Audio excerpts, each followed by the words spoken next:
নমস্কার নমস্কার নমস্কার নমস্কার নমস্কার নমস্কার নমস্কার আপনাদের সবাইকে সবাইকে সবাইকে নমস্কার জানাচ্ছে আপনাদের সৌমিত্র বসু।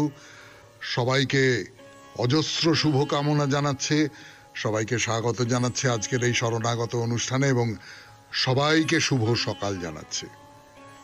শুভ হোক, শুভ হোক, সকলের শুভ হোক, সকলের মঙ্গল হোক, সকলের কল্যাণ হোক। কল্যাণ যেন দুধের স্বরের মতো, ক্ষীরের স্বরের মতন আমাদের এই গোটা পৃথিবীকে ব্যাপ্ত করে রাখতে পারে। আজকে স্মার্ত পণ্ডিত প্রবর নিত্যানন্দ স্মৃতি তীর্থের তিরোভাব তিথি। কানাইলাল ভট্টাচার্য, বিপ্লবী কানাইলাল ভট্টাচার্য, যিনি আলিপুর কোর্টের জজ আর গালিককে হত্যা করেছিলেন গুলি করে। কেননা গালিক দীনেশ গুপ্ত এবং রামকৃষ্ণ বিশ্বাস এই দুজন বিপ্লবীর মৃত্যুদণ্ড দিয়েছিলেন। গালিককে হত্যা করবার পর কানাইলাল পটাশিয়াম সায়ানাইড খেয়ে আত্মহত্যা করবার চেষ্টা করেছিলেন। এইরকম একজন মানুষ, জন্ম আপনাদের এই সীমানার মধ্যেই, মানে যেখান থেকে বিগ এফএম শোনা যায় যে বৃত্তের মধ্যে, সেই বৃত্তের মধ্যেই জন্ম। জয়নগর মজিলপুরে তার জন্ম। তাকে প্রণাম জানাই। এবারে বেণীমাধব শীলের পঞ্জিকা অনুযায়ী আজকের দিনটার কথা বলি। আজকে 10ই শ্রাবণ 1432, ইংরেজির 27শে জুলাই 2025। আজ রবিবার, রবিবারের শরণাগত, ফলে অন্যরকম শরণাগত, শ্রী চৈতন্যদেবের শরণাগত। আজকে তৃতীয়া। সূর্যোদয়ের সময় ভোর 5:08, সূর্যাস্তের সময় সন্ধে 6:20। নক্ষত্র মঘা। আজকে জন্মে সিংহ রাশি, ক্ষত্রিয় বর্ণ, রাক্ষসগণ। সন্ধে 6:09 গতে নরগণ।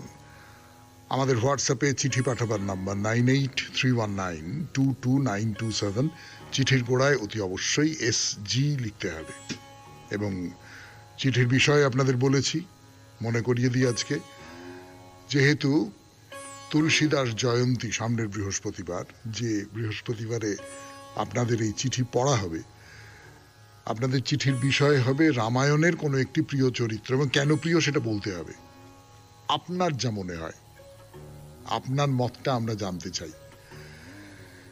তাহলে এইবারে আজকের অনুষ্ঠান সম্পর্কে বলার কথা, কিন্তু অনুষ্ঠান সম্পর্কে বলবার জন্য যেটুকু বলা দরকার সেটা হচ্ছে যে জগদানন্দের সঙ্গে মহাপ্রভুর এই যে সম্পর্ক, মান অভিমান, প্রত্যাখ্যান এবং তারপরে গ্রহণ, তাই নিয়ে কথা বলেছিলাম। কিন্তু সে কথা শেষ হবে না। মহাপ্রভু, এই যে হরিদাস মারা গেছেন, চলে গেছেন পৃথিবী ছেড়ে।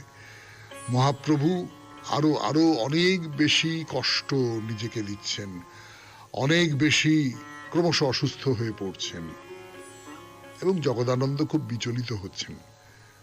এই সমস্ত জায়গা থেকে আমরা শুরু করব আমাদের আজকের কথা বলা 92.7 বিগ এফএম এ শরণাগত অনুষ্ঠানে। গানের পর ফিরে আসছি। আমি আপনাদের সৌমিত্র বসু। 2.7 বিগ এফএম এ শরণাগত অনুষ্ঠান শুনছেন। জগদানন্দর প্রসঙ্গটা যে কারণে উঠেছিল সেই কারণটা আবার ফিরে আসি। মহাপ্রভুর শরীর ক্রমশ খারাপ হচ্ছে, তার কারণ মহাপ্রভু নিজেকে খুব কষ্ট দিচ্ছেন এবং আস্তে আস্তে আস্তে আস্তে যেটা হচ্ছে যে কিরকম একটা নিস্পৃহ হয়ে যাচ্ছেন, কোনো কিছুর মধ্যে উৎসাহ থাকছে না, আগ্রহ থাকছে না। তো এই দেখে জগদানন্দ যেরকম খুব উদ্বিগ্ন হয়ে উঠেছিলেন, অন্য যারা সঙ্গী ভক্তজন সব তারাও তো উদ্বিগ্ন হয়ে উঠছেন এবং বুঝতে পারছেন যে মহাপ্রভু এত বেশি নিয়ম মানছেন, নিয়ম মানার তো একটা মাত্রা জ্ঞান থাকবে, সেই মাত্রা জ্ঞানটা তার মধ্যে নেই। ফলে শরীরের ওপর প্রভূত পরিমাণে অত্যাচার করছেন। এবং যদি বলা যায়, যদি চেষ্টা করা যায় যে না, এটা নিবারণ করা, এত বেশি অত্যাচার করবেন না প্রভু, তাহলে কোনো কথা শোনেন না, তার নিজের মতই শেষ কথা। আর ইদানিং মাত্রাতিরিক্ত ভাবে ভাবের আবেশ তাকে ভর করছে, শরীর আর মন নিয়ন্ত্রণে রাখতে পারেন না। সব সময় বিষণ্ণ হয়ে আছেন, সব সময় কৃষ্ণ কৃষ্ণ কৃষ্ণ, কৃষ্ণকে পেলাম না, কৃষ্ণকে পেলাম না। এই যে বিষণ্ণতা, এই বিষণ্ণতার মধ্যে একবারে ডুবে আছেন। কখনো কখনো ঘরের শক্ত পাথরের মেঝের ওপর উপুড় হয়ে পড়ে যান, দেহে আঘাত লাগে, কেটে যায়, ক্ষত তৈরি হয়। এবং এই সমস্ত কারণে মহাপ্রভুকে তো দেখতে অসাধারণ সুন্দর ছিল এবং অসাধারণ সুগঠিত দেহ ছিল, মানে বিরাট দেহ, কঠিন, বজ্র কঠিন দেহ। সেই রোগা হতে হতে হতে হতে একেবারে অস্থি চর্মসার হয়ে উঠেছেন। এবং তার সবসময় তিনি নানান রকম চিন্তায় মগ্ন হয়ে থাকেন, কারুর কাছে কোনো কথা প্রকাশ করেন না। তার মনের মধ্যে যে একটা প্রচন্ড আগুন জ্বলছে, সেই আগুনটার ভাগ তিনি কাউকে দিচ্ছেন না। এখন তাকে যারা ভালোবাসেন, তাকে যারা সেবা করেন, তারা তো এসব দেখে চুপ করে থাকতে পারেন না, তারা নানান ভাবে চেষ্টা করেন। যেমন ধরা যাক, এই যে কঠিন পাথরের যে মেঝে, সেই মেঝেতে শুয়ে তার সারা গায়ে ব্যথা হচ্ছে, হবেই, পাথরের মেঝে, ঠান্ডা, বাতের ব্যাপার হতে পারে। তো তারা বললেন যে আচ্ছা ঠিক আছে, মহাপ্রভুর জন্য একটা শয়নের ব্যবস্থা করে দেওয়া। কি শয়ন? মহাপ্রভু তেমনি বিছানায় শোবেন না, একটা কলা গাছের বাসনা দিয়ে তার শয্যা প্রস্তুত করে দেওয়া হলো, তার উপরে মহাপ্রভু শয়ন করবেন। এরকম ব্যবস্থা কিছুদিন ধরে চললো, কিন্তু একটা মুশকিল হচ্ছে, যে বাসনাগুলো তো আস্তে আস্তে শুকিয়ে যাচ্ছে, তখন সেগুলো কঠিন হয়ে উঠছে, তার উপর শুয়ে মহাপ্রভুর কষ্ট হয়, ব্যথা বাড়ে, তখন কি করা হবে? 92.7 বিগ এফএম এ শরণাগত অনুষ্ঠানে শুনছেন রবিবারের শরণাগত।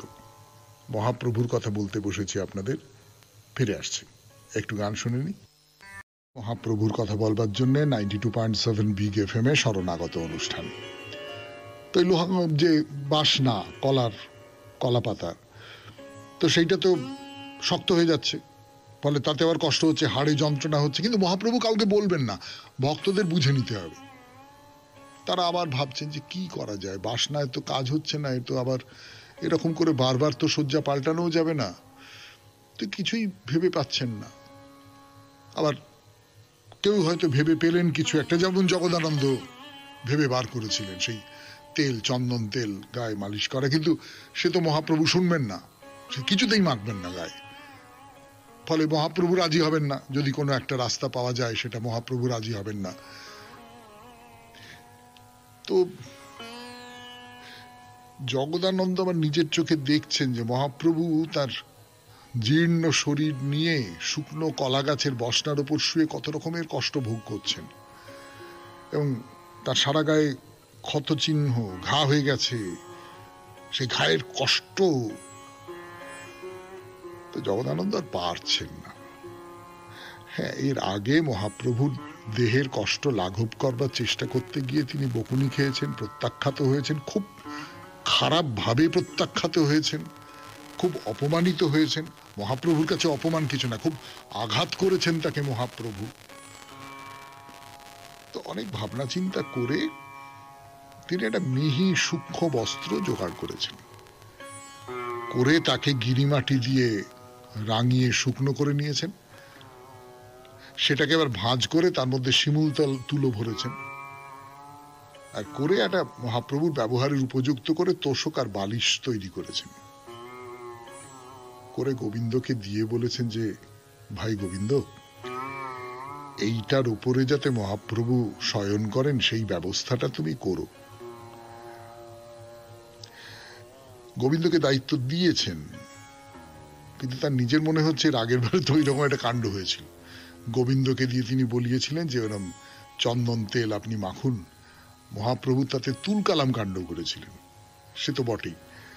এখন শুধু গোবিন্দর ওপর ভরসা করাটা কি ঠিক হবে? তো তিনি স্বরূপকে গিয়ে বলেছেন যে মহাপ্রভুর এই অবস্থা তো চোখে দেখা যাচ্ছে না, সহ্য করা যাচ্ছে না, সারা গায়ে ক্ষত হয়ে গেছে, আমি এরকম একটা ব্যবস্থা করেছি। এর গোবিন্দ বললে শুনবেন না, আমি বললে শুনবেন না, আপনি কি করবেন, আপনি যা হোক একটা ব্যবস্থা করুন। শুনছেন মহাপ্রভুর কথা, শ্রী চৈতন্যদেবের কথা, রবিবারের শরণাগত অনুষ্ঠানে 92.7 বিগ এফএম এ। গানের পর 7 বিগ এফএম এ শরণাগত অনুষ্ঠান শুনছেন, রবিবারের শরণাগত। তো স্বরূপকে গিয়ে জগদানন্দ বলেছেন যে এই করেছি আমি, এটা গোবিন্দ বললে হবে না, তুমি গিয়ে একটু বলো মহাপ্রভুকে রাজি করাও। এরকম করতে আমি সহ্য করতে পারছি না, আমরা কেউ সহ্য করতে পারছি না, এ কি হচ্ছে কি, মহাপ্রভু এরকম ক্ষীণ হয়ে গেছে।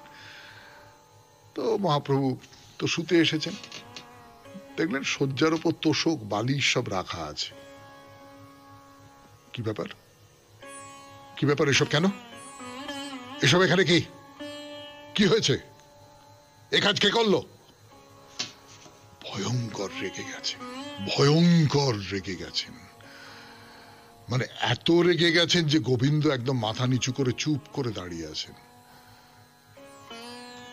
বেশ খানিকক্ষণ মহাপ্রভু, কি হলো, উত্তর দিচ্ছ না কেন, উত্তর দাও, কে কে কে, এই শয্যার ব্যবস্থা কে করেছে বলো। তো মাথা খুব নিচু করে গোবিন্দ বলছেন যে জগদানন্দ এই ব্যবস্থা করেছেন। তো জগদানন্দর নাম শুনে মহাপ্রভু হঠাৎ চুপ করে গেলেন, খুব রেগে আছেন, খুব রেগে আছেন, কিন্তু খুব গম্ভীর মুখ, যেন কি করবেন সেইটা ভাবছেন, ভাবতে ভাবতে পায়চারি করছেন। মানে এই কদিন আগেই যে ঘটনাটা ঘটলো, তারপরে আবার সেই জগদানন্দ, তার সম্পর্কে আবার কঠোর একটা সিদ্ধান্ত নেওয়া, এবং এটাও নিশ্চয়ই ভাবছেন যে তাকে সুখ দেবার জন্য জগদানন্দ কত চেষ্টা করছেন। সন্ন্যাসীর ভোগ সুখে যে নিষেধ আছে সেটা কিছুতেই মানতে চায় না। তো এখন আবার এই শয্যার ব্যবস্থা নিয়ে যা করেছেন, আমি যদি ব্যবহার করতে রাজি না হই তাহলে তো জগদানন্দ কষ্ট পাবে, খুব কষ্ট পাবে। এর আগের বারে যেরকম দেখেছিলাম তার চেয়েও বেশি কষ্ট হয়তো পাবে। এরকম নানান রকমের ভাবনা চিন্তা করছেন। করে গোবিন্দকে বললেন যে আচ্ছা ঠিক আছে, ওই তোষক আর বালিশ সরিয়ে দাও, সরিয়ে দাও বলে ওই কলার বাসনার শয্যাতেই শুয়ে পড়লেন। স্বরূপ দাঁড়িয়ে দাঁড়িয়ে দেখলেন, কিন্তু এই অবস্থায় মহাপ্রভুকে কোনো কথা বলবার সাহস তার নেই, শুধু দেখেই গেলেন। তা যাবার সময় শুধু বললেন যে প্রভু, তুমি যে আর 5 জনের থেকে আলাদা সেটা তো সত্যি, তোমার বিবেচনার উপরে কারুর কিছু বলবার অধিকার থাকে না, সেবার সবাই জানে। তবু তোমাকে একবার অনুরোধ করছি, তুমি আর একবার ভেবে দেখো, তুমি তোমার শয্যা যেভাবে ব্যবহার করো তাতে তোমার দেহে কষ্ট হয়, জগদানন্দ সেইটা অনুভব করে মনে মনে কত কষ্ট পায়। সে তোমার কষ্ট দেখে নিশ্চিন্ত হয়ে থাকতে পারে না, সেই জন্য এইরকম একটা ব্যবস্থা করেছে। তাকে তুমি অমর্যাদা করো না, অবহেলা করো না। শুনছেন রবিবারের শরণাগত 92.7 বিগ এফএম এ। আমি আছি আপনাদের সঙ্গে, আপনাদের সৌমিত্র বসু।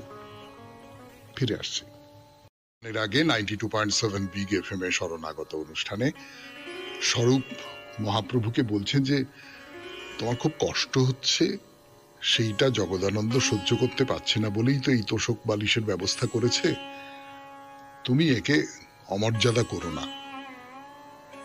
অনেক সময় দেখা গেছে সামান্য কিছু কারণ নিয়ে তুমি তার সঙ্গে যে আচরণ করো তাতে তার মনে আঘাত লাগে, সেই আঘাত বুকে নিয়ে সে নীরব থেকে তোমার সেবা করে।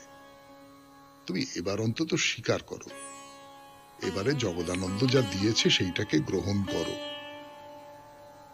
তো স্বরূপ মহাপ্রভুর খুব কাছের মানুষ, মহাপ্রভুকে অল্প স্বল্প বকাঝকাও করতে পারেন তিনি, মহাপ্রভু সেগুলো মেনে নেন, এবং যে কোনো বিষয় নিয়ে মহাপ্রভুর সম্মতি জোগাড় করবার জন্য একটু স্বরূপের দরকার হয়। মানে স্বরূপ মহাপ্রভুকে বললে সেটার একরকম মানে আছে, মানে মহাপ্রভু তার কথা শুনতেও পারেন, এরকম একটা হয় না, সেই রকম রয়েছে। তার স্বরূপ খুব আবেগপ্রবণ হয়ে বললেন যে একজন ভালোবেসে এইটা করছে, তুমি সেই ভালোবাসাকে প্রত্যাখ্যান করবে? মহাপ্রভু খুব উত্তেজিত হয়ে উঠলেন, তিনি বললেন, না না, খুব ভালো, খুব ভালো, খুব ভালো কাজ হয়েছে। তাহলে একটা কাজ করো, এবার আমার ব্যবহারের জন্য একটা খাটিয়া এনে দাও। হ্যাঁ, খাটিয়া এনে দাও, তাতে তোষক বালির সমস্ত পাতো, পেতে আমি আরামে নিদ্রা যাই। জগদানন্দ আমাকে বিষয় ভোগ করাতে চাইছে, আর তোমরা তাতে ইন্ধন যোগাচ্ছ।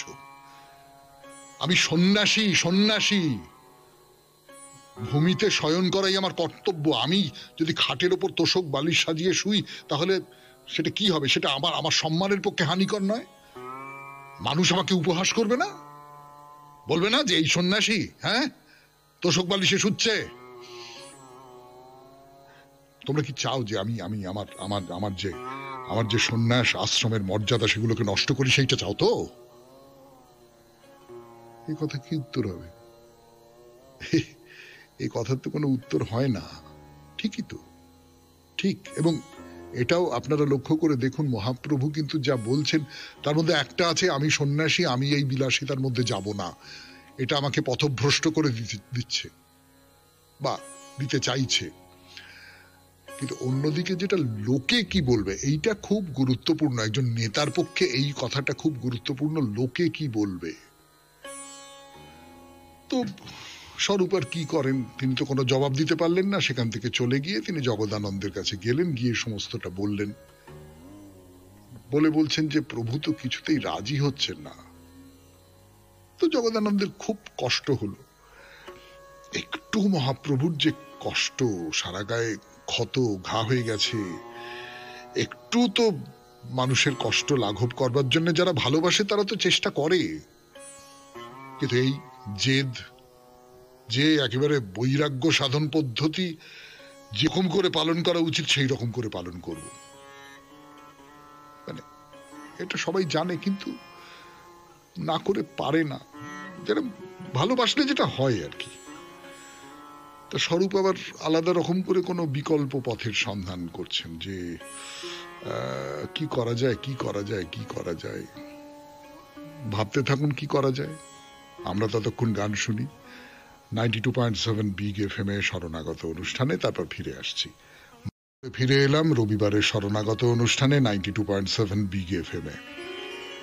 তো স্বরূপ ভাবছেন যে আচ্ছা, মহাপ্রভু এই যে ব্রত অনুসরণ করছেন, তার কতগুলো সংকল্প আছে, সেই সংকল্পের ধারা বজায় রেখে যদি অপ্রয়োজনীয় ত্রুটিগুলো সংশোধন করে একটা উপায় ঠিক করা যায়, হয়তো মহাপ্রভু সেটা গ্রহণ করতে রাজি হয়েও যেতে পারে।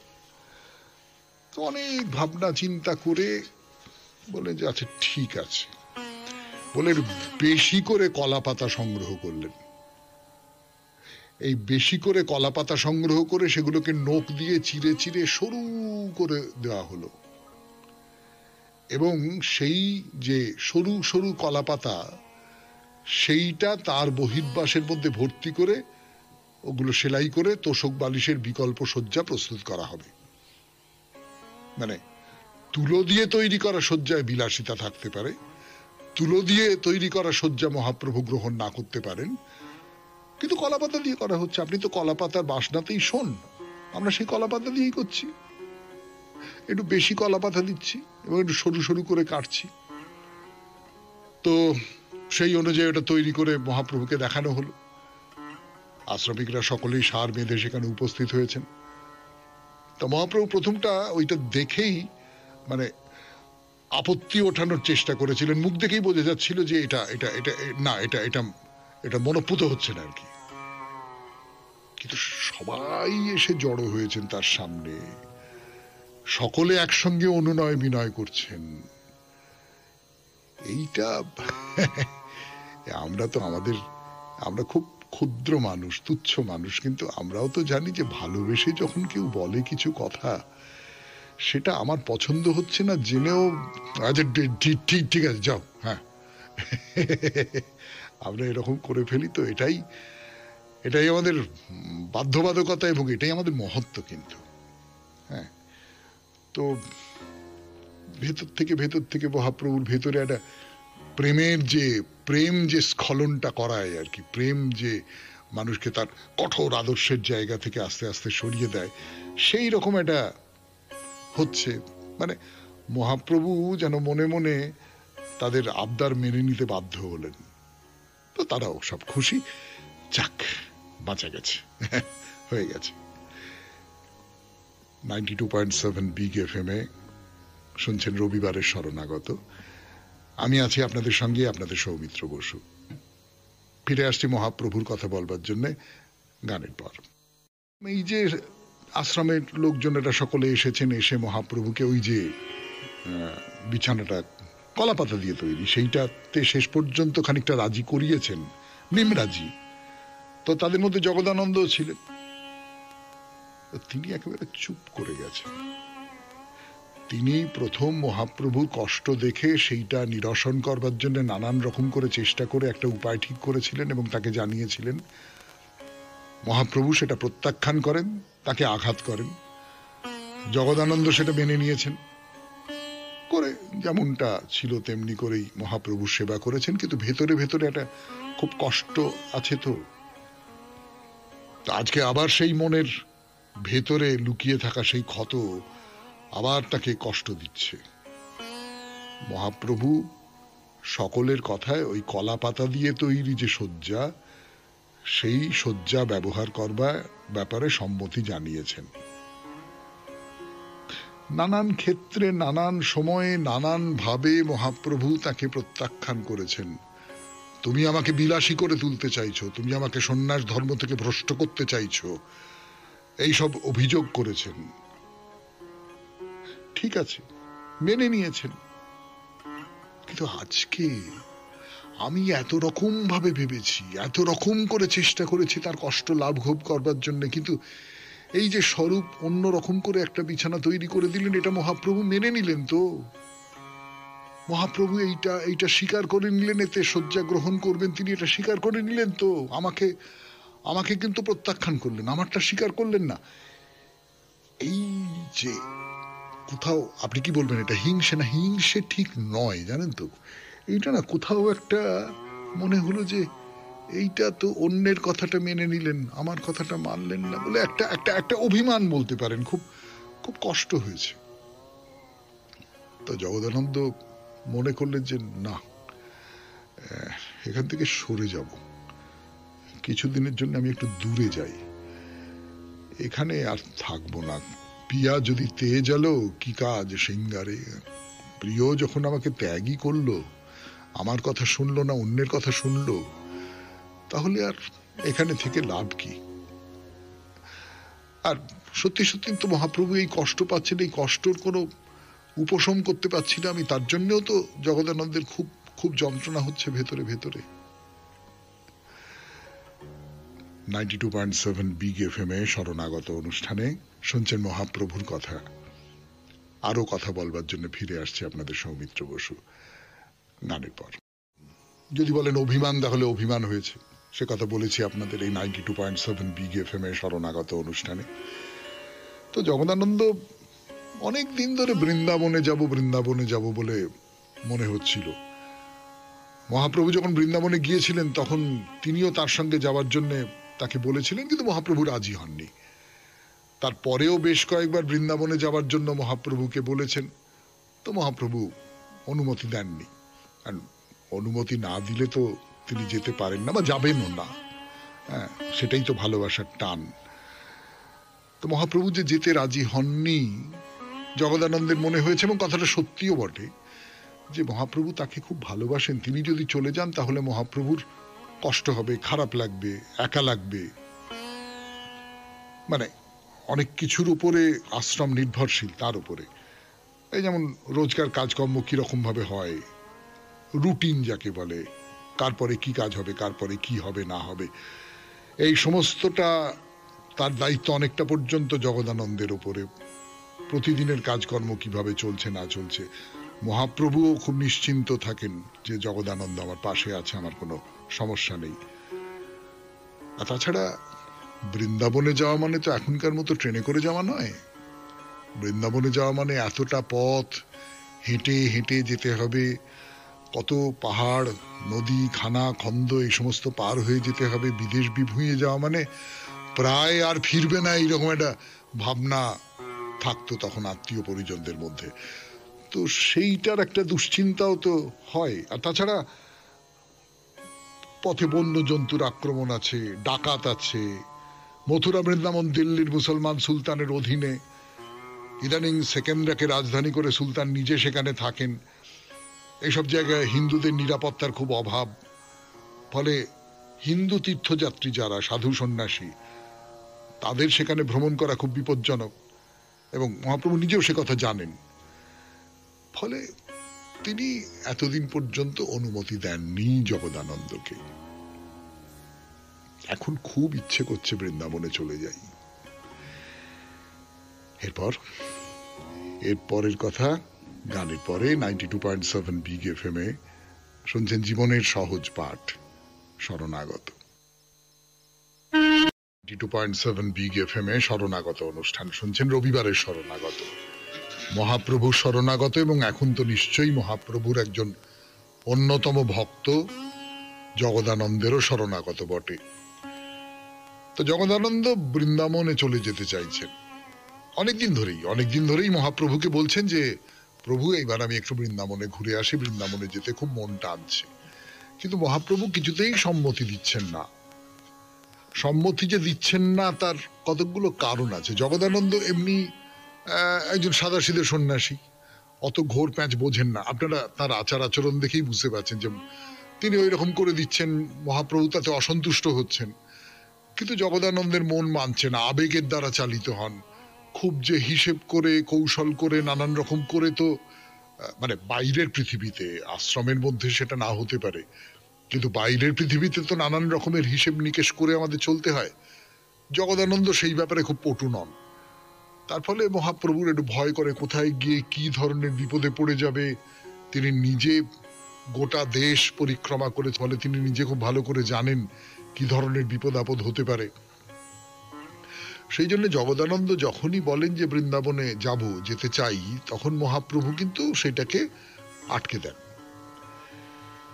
কিন্তু এর মধ্যে জগদানন্দ তো খুব আঘাত পেয়েছেন। এক তো হচ্ছে ওই চন্দন তেল যেটা মালিশ করবার জন্য জগদানন্দ এনেছিলেন সেই বাংলা থেকে, সেইটা নষ্ট করে দিতে হলো আর কি মহাপ্রভুর প্রত্যাখ্যানের ফলে। এবং 2 নম্বর এই শয্যা, ফলে মনটাও খুব খারাপ হয়ে আছে। কিন্তু এটাও ঠিক, জগদানন্দ মহাপ্রভুর যে আদেশ বা সম্মতি, সেইটা ছাড়া কিছুতেই মথুরা বৃন্দাবনে যাবেন না, এটাই তার ব্রত। তো তিনি একদিন ঠিক করলেন যে আমি আর কারোর সঙ্গে না, একা যাব মহাপ্রভুর কাছে। একা গিয়ে তাকে বলবো যে আমি বৃন্দাবনে যাই, আমাকে অনুমতি দিন। তো মহাপ্রভু একদিন একা একা বসে আছেন, জগদানন্দ তার কাছে গেলেন, গিয়ে বললেন যে প্রভু, আমার বড় সাধ, আমি একটু মথুরা বৃন্দাবন ঘুরে আসি, আমাকে অনুমতি দাও। তা মহাপ্রভু বললেন, পণ্ডিত, তুমি আমার উপর রাগ করেছো? আমার উপর রাগ করেছো বলেই আমাকে ছেড়ে মথুরা চলে যেতে চাইছো? আমার দোষে তুমি ভিখারি হবে? তোমার এই নীলাচল ত্যাগের দায় তো আমাকেই নিতে হবে। এই কথাটা শুনেই আপনারা বুঝতে পারছেন যে একেবারে মানে আমার ভেতরে একটা প্রবল অভিমান হয়েছে। সেই অভিমান থেকে আমি বলছি না, আমি ভাবছি না, আমি চলেই যাব। আমি তো অনেকদিন হলো এখানে, বুঝলেন, আর থেকে কি হবে, এরকম সব বলছেন টলছেন। তো তার উত্তরে যদি কেউ বলে যে তুমি অভিমান করে আমার কাছ থেকে দূরে চলে যেতে চাইছো, তখন সব অভিমান ভেঙে যায় তো। হ্যাঁ, তাই তো হয়। তো জগদানন্দ একেবারে পা জড়িয়ে ধরেছেন, পা জড়িয়ে ধরে বলছেন, প্রভু তুমি এমন কথা বলো না, এমন কথা বলো না। তুমি তো সবই জানো, আমি কতবার তোমার কাছে এসেছি এই বৃন্দাবনে যাব, তুমি সম্মতি দাওনি, আমি সেই জন্য যেতে পারিনি। আবার তোমার কাছে প্রার্থনা করছি, এবার আমাকে যাবার অনুমতি দাও, আমি একটু ঘুরে আসি। শুনছেন রবিবারের শরণাগত 92.7 বিগ এফএম এ। আমি আছি আপনাদের সঙ্গে, আপনাদের সৌমিত্র বসু। গানের পর আজকের শরণাগত শেষ পর্যায়ে 0.7 বিগ এফএম এ রবিবারের শরণাগত অনুষ্ঠানে।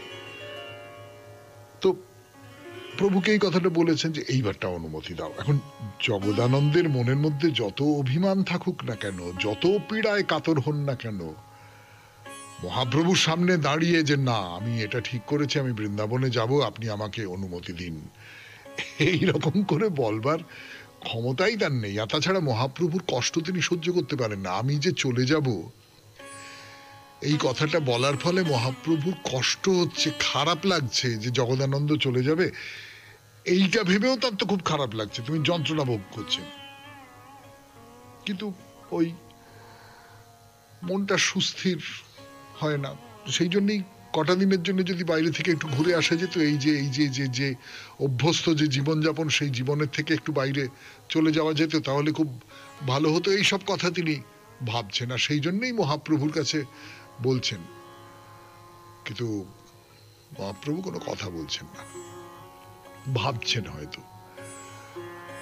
এটা সত্যি যে মহাপ্রভু জগদানন্দের উপর অত্যন্ত নির্ভরশীল হয়ে আছেন, কাছে না থাকলে খুব অসহায় বলে মনে করেন। খুব তো মহাপ্রভু ভাবছেন যে প্রত্যেক দিন তো তার সেবার জন্যই জগদানন্দকে কত পরিশ্রম করতে হয়, শ্রান্তি নেই, ক্লান্তি নেই, খান্তি নেই, তারও তো সহিষ্ণুতার একটা সীমা আছে, একটু শারীরিক এবং মানসিক বিশ্রামের দরকার আছে। যদি মনটাকে সুস্থির করতে বাইরে থেকে কিছুদিন ঘুরে আসতে চায়, তার মধ্যে তো অন্যায় বলে কিছু নেই। তো মহাপ্রভু খুব দ্বিধায় পড়েছেন, সিদ্ধান্ত নিতে পারছেন না। আর জগদানন্দ বুঝতে পারছেন যে মহাপ্রভু নিজের অসুবিধের জন্যই তাকে কাজ ছাড়া করতে চাইছেন না, দ্বিধাগ্রস্ত হয়ে রয়েছেন, অনুমতি দিতে পারছেন না। তো মহাপ্রভু চুপ করে রইলেন। জগদানন্দ স্বরূপের কাছে গেলেন, গিয়ে বললেন যে আমি দীর্ঘদিন ধরে বৃন্দাবন ঘুরে আসার কথা ভাবছি, সে আর কিছুতেই সফল হয় না।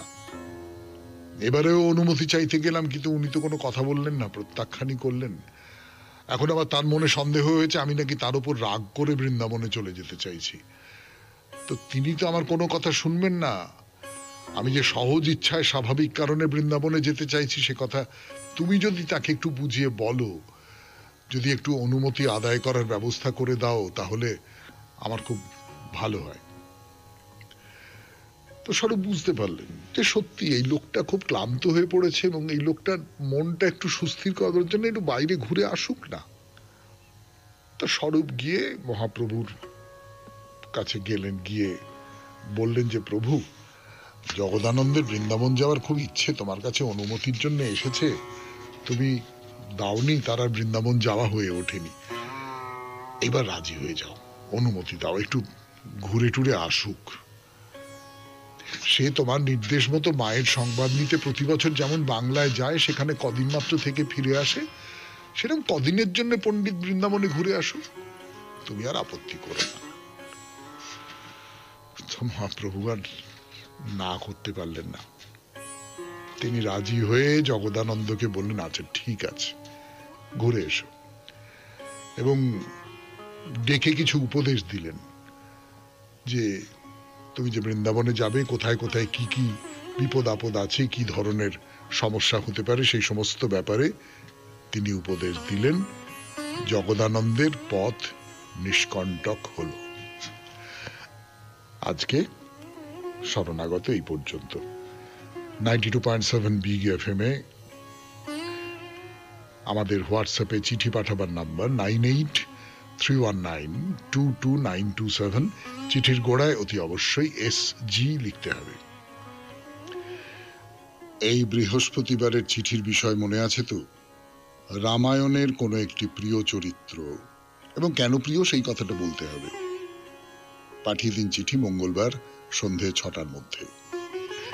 তাহলে আজকের মতো বিদায়। ছুটির দিনটা খুব ভালো কাটুক, সবাই খুব ভালো থাকবেন, আনন্দে থাকবেন। নমস্কার নমস্কার নমস্কার নমস্কার নমস্কার নমস্কার নমস্কার নমস্কার। আপনাদের সবাইকে সবাইকে সবাইকে নমস্কার জানাচ্ছে আপনাদের সৌমিত্র বসু। সবাইকে অজস্র শুভকামনা জানাচ্ছে, সবাইকে স্বাগত জানাচ্ছে আজকের এই শরণাগত অনুষ্ঠানে, এবং সবাইকে শুভ সকাল জানাচ্ছে।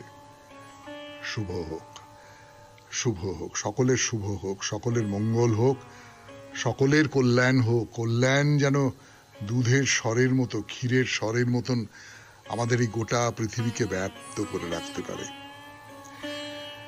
আজকে স্মার্ত পণ্ডিত প্রবর নিত্যানন্দ স্মৃতিতীর্থের তিরোভাব তিথি। কানাইলাল ভট্টাচার্য, বিপ্লবী কানাইলাল ভট্টাচার্য, যিনি আলিপুর কোর্টের জজ, আর গালিককে হত্যা করেছিলেন গুলি করে। কেননা গালিক দীনেশ গুপ্ত এবং রামকৃষ্ণ বিশ্বাস এই দুজন বিপ্লবীর মৃত্যুদণ্ড দিয়েছিলেন। গালিককে হত্যা করবার পর কানাইলাল পটাশিয়াম সায়ানাইড খেয়ে আত্মহত্যা করবার চেষ্টা করেছিলেন। এইরকম একজন মানুষ, জন্ম আপনাদের এই সীমানার মধ্যেই, মানে যেখান থেকে বিগ এফএম শোনা যায় যে বৃত্তের মধ্যে, সেই বৃত্তের মধ্যেই জন্ম, জয়নগর মজিলপুরে তার জন্ম। তাকে প্রণাম জানাই। এবারে বেণীমাধব শীলের পঞ্জিকা অনুযায়ী আজকের দিনটার কথা বলি। আজকে 10ই শ্রাবণ 1432, ইংরেজির 27শে জুলাই 2025। আজ রবিবার, রবিবারের শরণাগত, ফলে অন্যরকম শরণাগত, শ্রী চৈতন্যদেবের শরণাগত। আজকে তৃতীয়া, সূর্যোদয়ের সময় ভোর 5:08, সূর্যাস্তের সময় সন্ধে 6:20, নক্ষত্র মঘা। আজকে জন্মে সিংহ রাশি, ক্ষত্রিয় বর্ণ, রাক্ষসগণ। সন্ধে 6:09 গতে নরগণ। আমাদের হোয়াটসঅ্যাপে চিঠি পাঠাবার নাম্বার 9831922927। চিঠির গোড়ায় অতি অবশ্যই SG লিখতে হবে। এবং চিঠির বিষয়ে আপনাদের বলেছি, মনে করিয়ে দিই আজকে, যেহেতু তুলসীদাস জয়ন্তী সামনের বৃহস্পতিবার, যে বৃহস্পতিবারে আপনাদের এই চিঠি পড়া হবে, আপনাদের চিঠির বিষয় হবে রামায়ণের কোনো একটি প্রিয় চরিত্র। এবং কেন প্রিয় সেটা বলতে হবে, আপনার যা মনে হয়, আপনার মতটা আমরা জানতে চাই। তাহলে এইবারে আজকের অনুষ্ঠান সম্পর্কে বলার কথা, কিন্তু অনুষ্ঠান সম্পর্কে বলবার জন্য যেটুকু বলা দরকার সেটা হচ্ছে যে জগদানন্দের সঙ্গে মহাপ্রভুর এই যে সম্পর্ক, মান অভিমান, প্রত্যাখ্যান এবং তারপরে গ্রহণ, তাই নিয়ে